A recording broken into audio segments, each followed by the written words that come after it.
you know, it just might be, hey, you go play a game, see what it feels like. I hope not, but... She wants to see BDD's Zed. She says Zed or bed in Korean there. A direct translation. Yes, yes.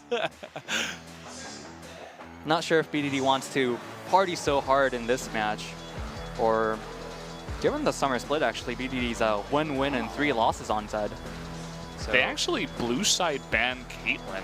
I don't remember the last time I saw that, but that makes it very easy for ROX to just go ahead and ban away Kalista. And a first pick, Gragas. I think the AD carry bans right there was Longzhu bans the Caitlyn, somewhat encouraging the Tigers to get Kalista, but Tigers banning Kalista in response. This sign says, Prey is the best. He always wins so easily. Yeah. And the portrait, oh, the Cho'Gath locked in. So it is as we predicted, or as you predicted rather, Binu. The Cho'Gath coming in, and they will bring in the Xayah as well for Songyun. So we haven't seen Cho'Gath just yet. Did have some changes to his whole kit. He can stack up those feasts a lot now.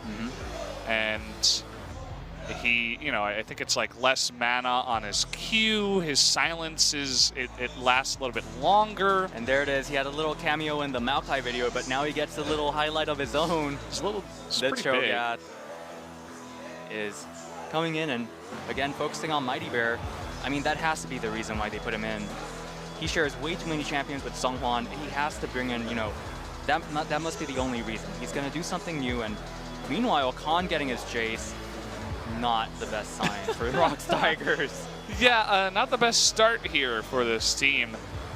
And they do have to give up BDD's Galio, but I'm sure they're not too, you know, they're fine with that. So much going on in the pick bans. I get distracted by the Cho'Gath, and I look to the left, and all of a sudden, Khan's holding Jace. So looks like he's about to make it 8 wins and no losses on this champion. We'll have to see if the Cho'Gath could make a difference, but we're in the second ban phase now. Talia and Rakan getting taken out, as it looks like the ROX Tigers just wants to focus on this mid lane, try to keep BDD off the champions that he could affect the match with. Corki going out the window. They're just pushing him towards Zed. They're like, I dare you. I dare you to pick Zed. Well, I think the chances of that are extremely low, yeah, especially with all the tanks we have nowadays, and especially already with the 2 tanks we have on the side of the ROX Tigers, but a man can dream. He still has the Orianna, which he has 5 wins and 1 loss on, but I agree with you. It's basically up to BDD if he wants to party on Zed. He's always been that, ever since forever, he's always been the Zed, you know, master, the mechanical god. Songyun gives us a little bit of, yeah, Songyun, you're not playing that, come on. Well, Garen did get changed, but it's not going to be him. Not with Jarvan available. Covering the Kayn into Teemo, into Garen, and settling on the Jarvan, as we get to see what BDD might pick. I do agree with you, though. I hope it's a Zed. Let me just, you know, make that clear. But yeah, it just seems unlikely with Cho'Gath, Galio, and Jarvan. They're too beefy, and Xayah, who could... Yeah, there's the Orianna. The next most reasonable pick, I assume, locked in. What will be the next one here? They need a support. They already banned away the Janna. So if they want to go more protecting style, they will have to pick up this Braum. Got to deal somehow with the Cho'Gath, Jarvan, Galio engage. You already know what composition Tigers are trying to go for here with just a gigantic front line of engage with Xayah. It's not the first time we've seen this. So they will rely on the Braum. I worry slightly for the Tigers because it feels like their composition is a little too... Turret also making his way into this game, possibly. But as domestically, the Koreans like to call it walkies. Champions with no mobility skills, no movement, you know, dashes. Walkies. Yes, walkies. Wow. Or walkers if you're into zombie movies or something like that. But there it is, the Tarek locked in, and a lot of walkies on the side of the ROX Tigers. that Tarek is so interesting. I mean, generally you would go for some kind of engage or something, you know, to be more of a front line for this Xayah, but I suppose they want even more tankiness after the engage. I think they're really thinking about, you know, getting up close and personal with Jarvan, Cho'Gath, and Galio. They want to ignore the initial burst of damage that might come out from Longzhu so that Cho'Gath could actually get in there and do his thing. Obviously, Cho'Gath being the walkie of walkies.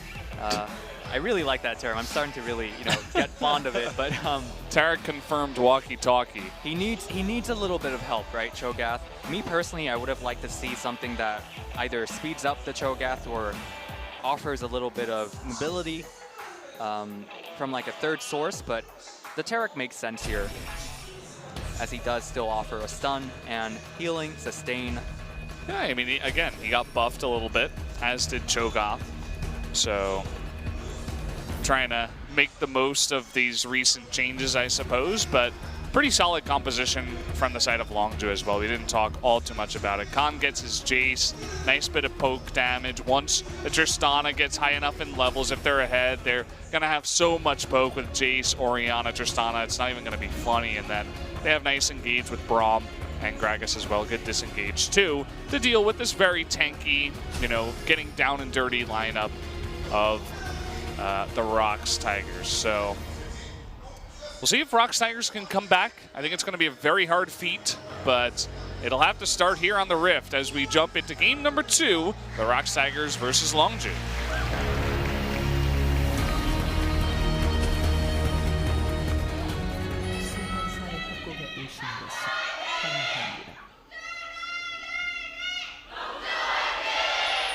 And as soon as the game begins, Longzhu pinging that top lane tri-brush. Looks like they want to do something at level 1 here, but decides against it.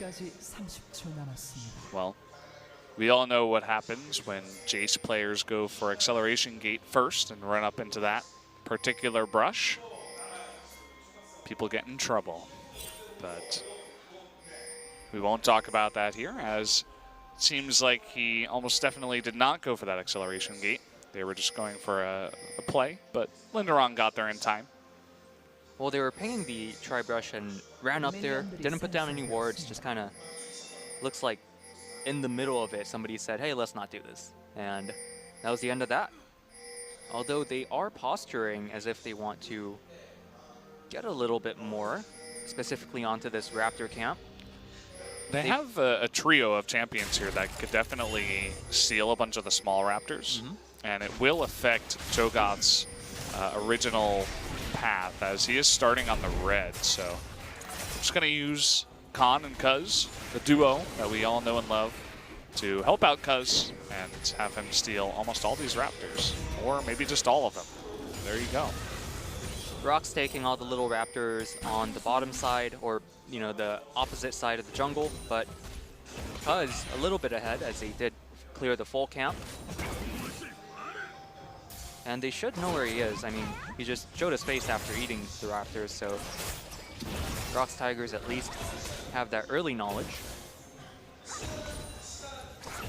And the Cho'Gath jungle, what I'm really looking at right now, apart from, you know, the obvious excitement of watching Khan on his Jace again,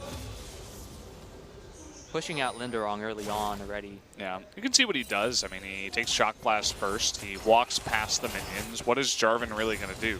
He's going to stand there and take it. That's exactly what he's going to do. So because of this pushing, Khan hits level 2 first, and he's just so oppressive in that lane, especially against melee champions. It's either you go up there and you accept the trade somehow, which is very hard to do as a melee champion at level 1, or you just back off and let Khan totally dominate the lane with that Jace. Now, speaking of knowledge, Longzhu also with the correct read on Mighty Bear now is BDD. Just decided to walk down to the river and actually caught a glimpse of Mighty Bear farming the Scuttle Crab. After that, Gorilla himself moved up towards the Dragon area, confirmed that Cho'Gath was no longer there, so now they know that Cho'Gath is either, you know, next to the blue buff or the Gromp, which he exactly is, as he now recalls. Yeah. I always love when not much is going on that they put the camera up here towards Khan on his Jace. But always a treat to watch. When in doubt, top lane. Yeah. Usually it's 2 tanks, but not the case here. Cuz looking for something just at level 3. They don't know yet. He has snuck into this brush, but Too much distance. yeah. They're too comfortable and cozy up in their little nook. At the same time, I mean, the Tristana, one of these champions, you can push without mana. You just go ahead and auto the lane, and you just sit there and push, push, push. That's what Tristana does. So, Cuz even, you know, stopping by, even if he wasn't going for the gank, he's keeping that lane safe and spending a little time down towards the bottom side of the map, whereas Mighty Bear, he's nowhere near. Just coming up towards the top side, looking to place a deep ward in the left side and actually go for a gank up in the top lane. If they can combo onto this Jace. Oh, Connie stepped forward with a missed flag and drag, and that should, we'll see if he can dodge it. No, he gets knocked up. There's a lot of damage coming out. Khan, he's not even gonna flash. First blood goes over to Linderong on the Jarvan. You know, I just let out an exclamation when I saw the flag and drag miss, but I feel like Khan really misplayed that, not even using the flash. I mean, after you don't get hit by the Jarvan, the only thing you need to avoid is the Cho'Gath Rupture, which feels like a pretty straightforward skill to avoid. But he decided to turn onto Mighty Bear and just never use the flash. Yeah, I want to see the replay of that, actually.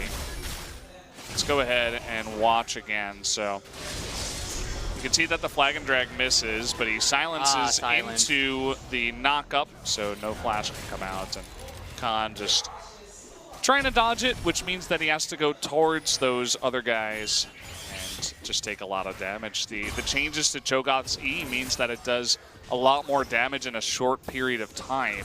That's actually really good for ganks because he does a decent amount of damage. And his silence duration has been increased at lower levels, so maybe Khan not too familiar with the Cho'Gath himself. You could see what he was thinking. He's gonna jump onto the Cho'Gath and then flash out. Well, as soon as he jumped on, Mighty Bear used the silence, and after that, the Rupture was almost guaranteed to hit. Yeah, so good start up there as they knew that Khan was going to be just pushing it 24/7 up in the top lane. And a very unique gank too, where he uses double blasting plant to avoid as much vision as possible for as long as possible.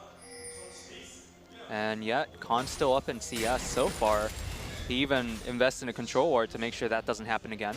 Puts it in the tri-brush and calls for Cuz, maybe thinking of a gank of his own so that he could get revenge onto Linderong.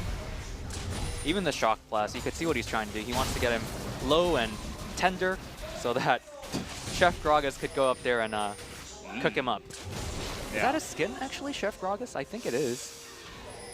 There definitely is a chef skin. I'm not 100% sure if it's Gragas. Might be Olaf. They both have beards. I'm getting confused. Yeah, I think it's Olaf. Yeah. I think you're right in that.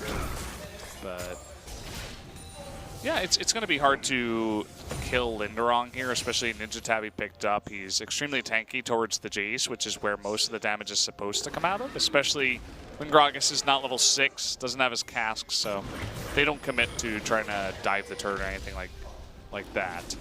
So. All right, so Longzhu, Cuz getting all up in Mighty Bear's face like he did to Sungwon in the last game.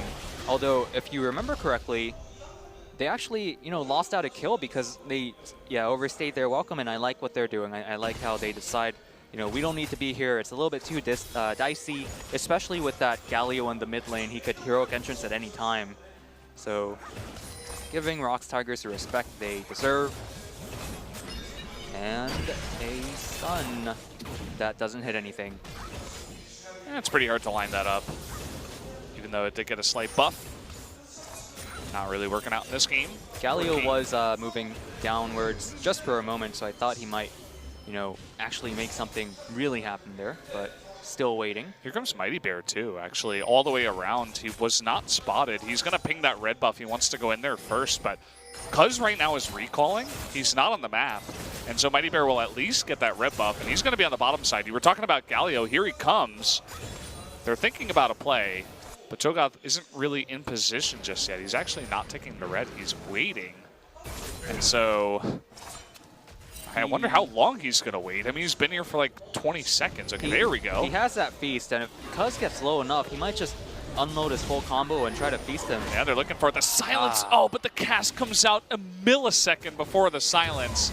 That's unfortunate. Will use the feast, though, on the red buff, and will secure that objective. So Cho'Gath having a good start so far in LCK. I'm liking it. Again, it's the composition. He knows he has the Galio, backing him up, as well as the bottom lane, really dissuading Longzhu from pushing too hard. I was actually really impressed with their bravery, should I call it, in that they were even beyond the lane, just considering, the Galio, the Cho'Gath being on the south bottom side of the map, and Korean Gorilla still pushing, but overall, adding pressure and getting advantages, mainly through that red buff. Yeah, we'll see if he can continue building those feast stacks and get to be gigantic, have a ton of health. The biggest tank on the Rift, if he can get there. I believe he is the biggest champion in the game with all those feast stacks on him. But well, there's only two candidates. It's either him or Zach, and Zach's not in this game. We should be able to see Godzilla Cho'Gath in a couple of... I mean, if everything works out for the ROX Tigers, I would like to see that. That should be a skin. Godzilla Cho'Gath, why not?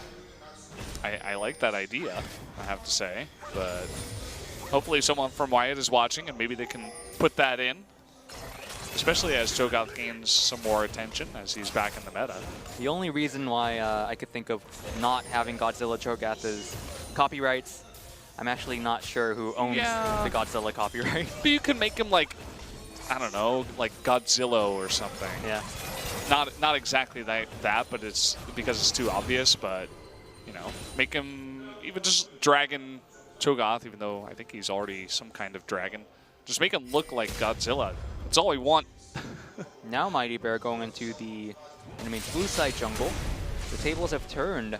It's no longer Cuz going after the enemy jungle, but Mighty Bear just strolling in, or waddling, I should say, as if he owns the place, and got some good vision onto the blue buff Thrush and the control ward in a great location as well. Yeah. Not the most exciting early game, guys. I mean, this is just back and forth. These guys looking for opportunities for ganks, but nothing really making its way onto the Rift. It was a really cool gank out of Mighty Bear to start it off, but ever since then, they haven't made anything happen in bot lane. As Prey and Gorilla have been relatively safe with their pushing, and Khan has kind of backed off. He hasn't gone ultra aggressive as he is a little bit behind. I agree with you, and I think it's mainly a factor of every single player being rather content with not having, an action-packed early game as of right this moment.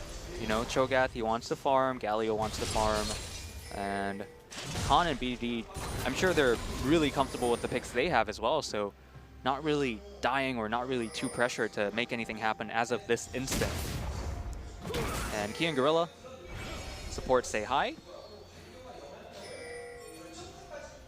And they know that Gragas is in front of the dragon, as the ROX Tigers are closing in. But it's still a Cloud Drake, and I would be really surprised if, either team really tries to go for a team fight off of this. I would be really surprised if the opposing team actually invites or takes the invitation to that team fight over Cloud Drake. So still might be a while before we see anything significant happening. Cuz taking these Raptors again as well. Yeah. When you look at these two compositions, you have to wonder, what is this kind of passive early game? Which team is it going to really benefit at the end of the day? Who is going to have the better late game in this position? And we've already seen what Tristana can do late game. It's pretty ridiculous with her extreme range with the rapid fire cannon at level 18. So she's going to be really annoying to deal with. But you also have BDD, who's farming up very well, the most in the game in terms of CS. So he's going to be nice. Khan, he got a little bit behind, and the Jace does fall off a little bit. But, a decent split pusher and some burst damage if you're trying to get on top of Songyun. The Jace, though, I think, the more I think about it and talk about it, definitely going to be hard to make it past that front line. So now BDD in a bit of trouble. Will flash that knock up from Mighty Bear. Early make flash it to safety. To make sure he doesn't get silenced or, hit by the rupture. Yeah. Good job avoiding the gank. And I definitely agree with you. It really is a question of who's going to be strong around, 20, 30, 40 minutes in. Although it does make it really tricky given the compositions because there's so many variables right now. We do have P, the Taric player here. And the Tarics we've seen so far, even including today, if they have the right ultimate, it makes all the difference. But yeah, if the ultimate just doesn't connect and envelop the right players, it just feels weak. Now, Cuz BDD heading up to the top lane, and this might be the gank that they need. This might be the dive that they need onto Linderong. Khan just pushing as much as possible. There's the knock up. The cask is dodged, and a nice flag and drag onto Cuz, who's now eating the tower. Has to flash away from that. A totally botched dive by Longzhu, and here comes Mighty Bear looking for that knock up. That was incredibly close. He's going to get the silence down, but there's no real follow-up as Lava and Linderong were just hanging back. Most definitely a disappointing dive attempt. There was a moment, like a brief lapse in time right there where Kruz could have just backed off, but he goes for the belly slam, I think it's called, onto Linderong and grabs tower aggro again. Body slam. Yeah, body slam. They want to save this turret, but I don't think they can. The follow-up TP and the Cosmic Radiance, they're like, this is our First Blood turret. Get the hell out of here. They will trade turrets, but the First Blood obviously going to be nice for the Tigers as finally they get something rolling in a game against Longzhu. So now that Longzhu has the bottom tier turret gone, the bottom lane and the top lane most likely going to just switch places as Linderong, his Jarvan's already down there in bottom lane to soak up the wave that is coming his way. And Longzhu, Prey, and Gorilla also heading up to the top lane. Kind of worried for Longzhu, How much damage is Orianna and Jace really going to do against this team, right? An adaptive helm already picked up by Galio. No doubt Mighty Bear and Linderong are also going to pick up their fair share of magic resist. Gorilla getting caught up here is going to Glacial Fissure his way to safety. So back to my point, is Orianna really going to be doing too much damage? The Jace is going to fall off eventually. It's really going to be up to Prey and Prey alone to try to break through these front lines that are extremely tanky. With Thornmail in the meta and all of these tanks, and we've already seen how Tristana has trouble breaking through a front line such as this. It's not looking like all daisies and roses, all good things here for Longzhu. Absolutely. I do have to respect Khan's Jace, but the Orianna is what worries me because if you think back, ROX, they're no stranger to having an Orianna in like a very tank-oriented composition on both sides. When they played against Jin Air, we had 6 tanks in the game, and ROX is Lava. He was getting 3 or 4-man Orianna shockwaves every time. Just didn't matter. Didn't do anything. Jin Air just brushes it off. Okay, we got hit by that. Let's keep going. In the end, the game just turns into, I mean, if this is anything like that match, this is going to turn into a matter of inhibitors. It's going to turn into a matter of who's got what kind of neutral objectives and positioning. If they could get on the AD carry fast, it should really close out the game, close out a team fight, but we might be seeing another 20, 30 minutes of team fighting just over and over again. That's a real possibility here.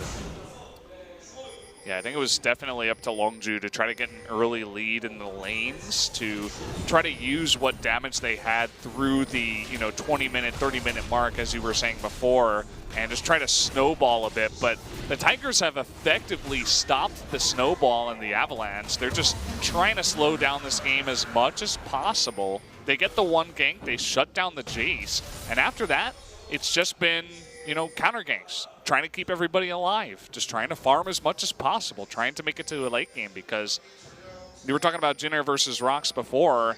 I think the ROX Tigers took that game to heart, and they're like, hey, we could do that too. How about we add Taric as well? I don't remember who the support was for Jin Air in that game, but imagine all those tanks, and now they're invulnerable for 2.5 seconds. It's going to get pretty intense towards the late game, as long as we try to find a way through the brick wall. And a lot more posturing continues. Key a little bit dangerous. Okay, they're looking for mistakes like this. Shockwave is going to force the flash there out of Key. And now Sangyun almost landing that and getting really tunked out here. He's got to be careful, even with that Feather Storm. Positioning. It's all that matters at this point. If you could get the right kind of damage on the carry, on the solitary squishy member of a tank composition, it makes all the difference. And Longzhu taking that chunk off of Sangyun and transitioning it into Rift Herald, I think they should be able to get this. Yeah, they're going to get this. Yeah, and this is what the ROX Tigers had to worry about, right? They couldn't give small advantages like this to Longzhu because you give them an inch, they're gonna take a mile.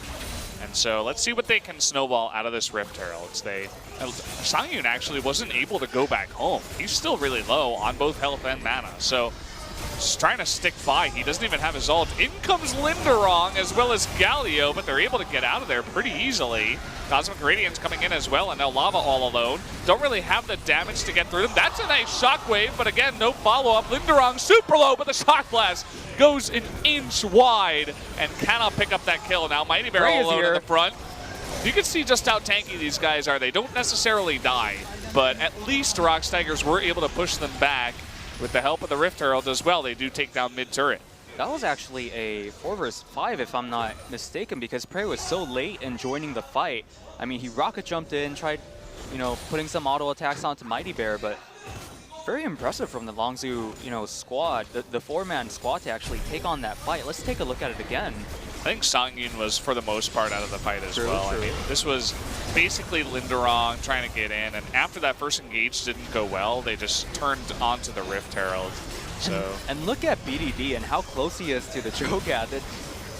I feel like normally you might want to be a little bit more scared of at least the Feast. But eventually, good join up, link up by Prey, and he goes straight for the turret. So mid lane outer going in the favor of the Longzhu game. Yeah, so they get a small lead here. They are 2 turrets ahead and only about 1,000 gold though. That's not that much, but Prey is in a spot right now where ROX is tanky, but they're not, tanky to the point where he can't deal with it. So I think he does have an opportunity here in the mid game with the help of the damage from BDD to really begin to blow up some of this front line. And especially if Longzhu can have disengages like the one they just had, where they're able to get out, they're able to use the casts to get to safety, and just have Braum with the Glacial Fissure for the disengage as well, and everybody just flashes out. It's really what they need to do. They just need to get away from these big tanks and not let them get near you. If they can kite for ages, they should be good. Well, he's farmed, Prey has farmed really well, and I think we just kind of saw a glimpse of the drawback of ROX Tigers' composition. They have the Righteous Glory, they try to speed themselves up, but if they just can't catch up to you, I mean, Longzhu is relatively safe. And okay, Key, you got out of position for 1 second. BDD is very, very fed right now. He has a Void Staff, so okay, this is kind of interesting, saying, okay, I'm just gonna about to, wow. Able to get out of there with the rocket jump as the silence does lose its effect. Action going on everywhere, but Longzhu Gaming takes another inner turret. Key getting blown up there, I just have to fault his itemization. He just buys an Ardent Sensor, but that doesn't offer you a lot of tank stats. I think he just wants to, I get the reasoning, I make that, kind of decision all the time. If he gets the Ardent Sensor, the Taric heals, the Taric shields could envelop so many, targets. It might even give the whole team a lot of lifesteal and sustain. But you do lose out on an individual level, as we just saw there. He just gets deleted. It means that you can't do stuff like this, especially when you're a walkie. Yep. As you said before, you don't have an escape. He doesn't have his flash. He's just going into a brush that has no vision. He almost gets himself in trouble. Really nice mechanics there from Prey, knowing exactly what was coming and actually baiting it out and rocket jumping to safety. I honestly thought Prey was just dead there. Not sure why Mighty Bear didn't just go for the Feast. It feels like he's been holding on to that one for a while now. I think the only time I saw him feast anything was the red buff when he went down. I saw him feast the Scuttle Crab. So he's definitely been building up stacks. You can see he's getting quite large. Still has yet to use it on a champion, as far as I've seen. So every fight's a food fight if you're a cannibal. It's very true. Although I don't know if he's a cannibal because he's not really human. True. But he does eat meat, that's for sure. What is he really? I think he's a dragon. He's a... I think he's just a monster. I mean...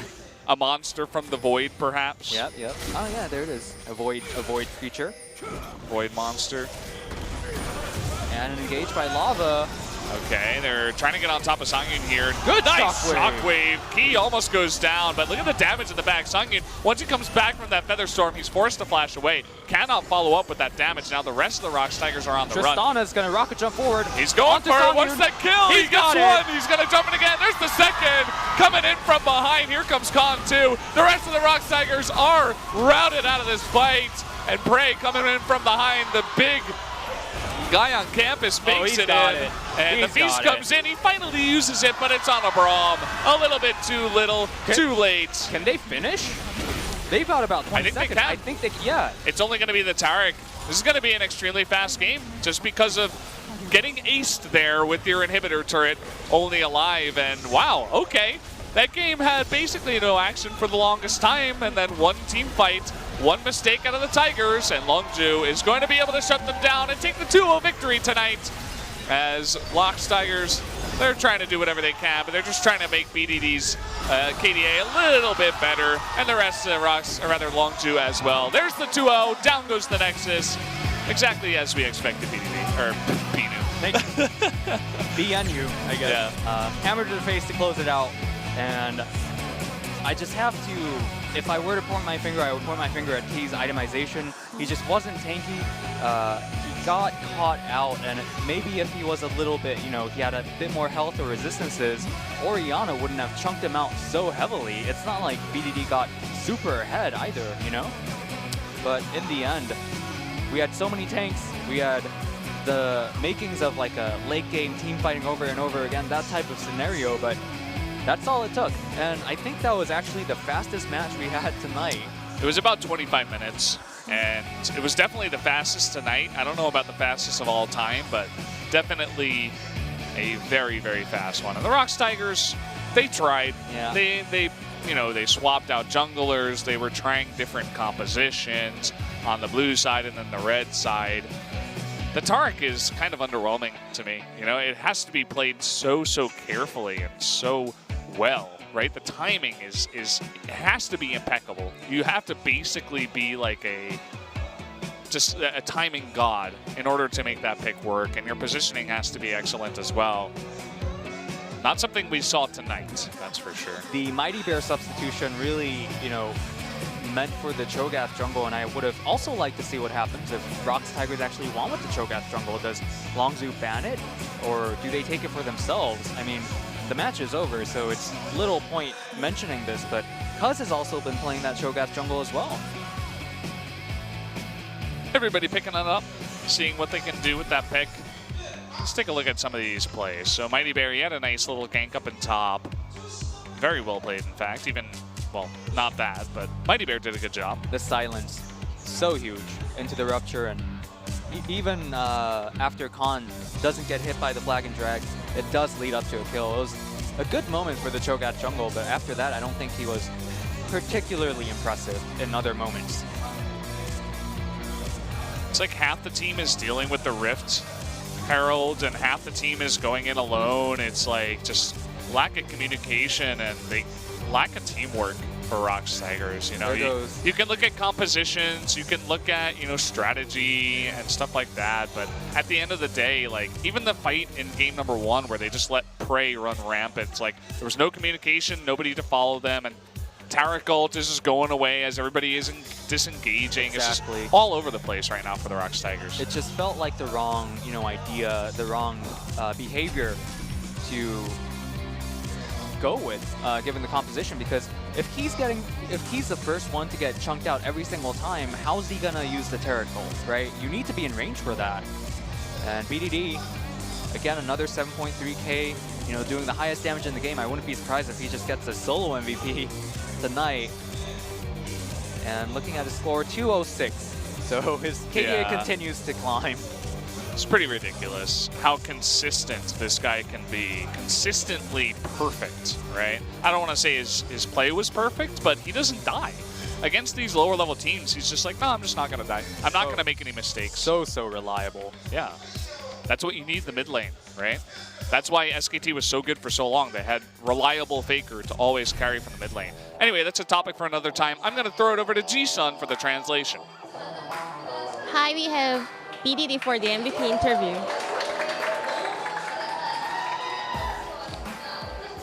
So how was today's match? I was kind of lucky. Every situation was really nice for us. Then how was the team fight?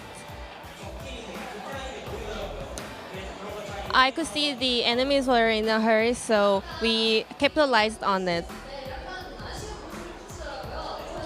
But after the first game, you seemed not very satisfied. How did you feel?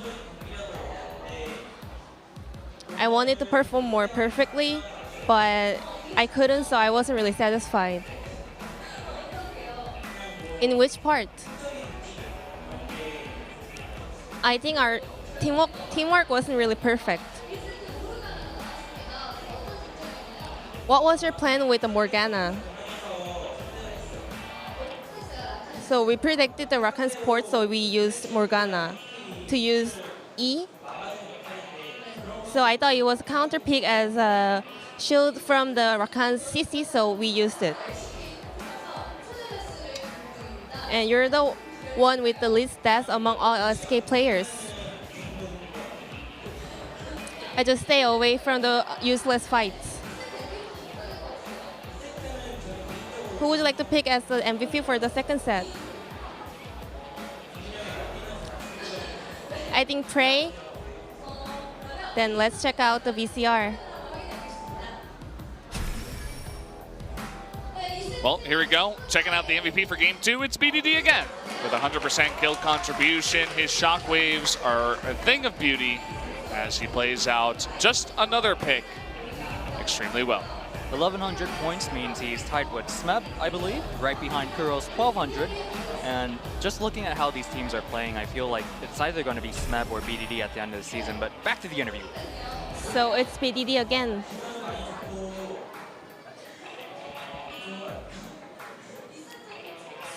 So then, ROX picked Cho'Gath. How did you feel? I've seen them playing it in the solo rank, so I could predict it. But we knew that they only had tankers and no damage dealers, so we could win from it. Talking about Cho'Gath, what kind of change do you expect from the 7.14 patch?